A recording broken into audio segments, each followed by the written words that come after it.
வந்துப்பா காலையில் அப்பாவுக்கு சாமி கும்பிட்றதுப்பா. இன்னைக்கு சமையல் வீடியோ விடலை காலையில். நம்ம சப்ஸ்கிரைபர் எல்லாருக்குமே காலை வணக்கம்.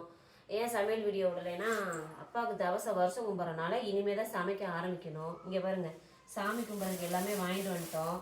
பழம், பப்பாளி, திராட்சை எல்லாம் வாங்கிட்டு வந்துட்டேன். மாம்பழம் எல்லாமே ரெடியாக வாங்கிட்டு வந்துட்டேன். நாங்கள் வந்து வெஜ்ஜும் செய்வோம், நான்வெஜ்ஜும் செய்வோம் ஃபஸ்ட்டு வருஷத்துக்கு மட்டும்.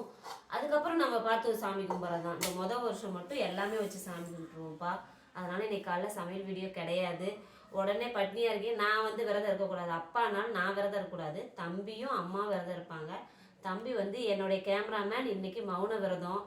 உண்மையாலுமே அது ரொம்ப கஷ்டங்க. காலையிலேருந்து இவ்வளோ நேரம் பார்த்துட்டேன். உண்மையாலுமே சொல்கிறேன், கடவுள் நமக்கு நல்லா வச்சுருக்காரு. நான் ரொம்ப இப்போ கொஞ்சம் ஒரு 4 மணி நேரம் 5 மணி நேரம் தான் ஆகுது காலையில் எந்திரிச்சதுலேருந்து. ஒவ்வொரு விஷயத்தையும் பார்க்குறேன். அது அவங்களுக்கும் புரிய மாட்டேங்குது. அவங்க கையசைவில் சொல்கிறது நமக்கு புரிய மாட்டேங்குது. குருவுக்கு மட்டும்தான் மௌன விரதம் இருக்கணுமா. அப்பாவும் தம்பிக்கு குரு, எங்களுக்கு எல்லாத்துக்குமே எங்கள் ஃபேமிலிக்கு அவர் தான் குரு. அதனால் குருக்கு அவன் தலை வணங்குறான். ரொம்ப நன்றிங்க.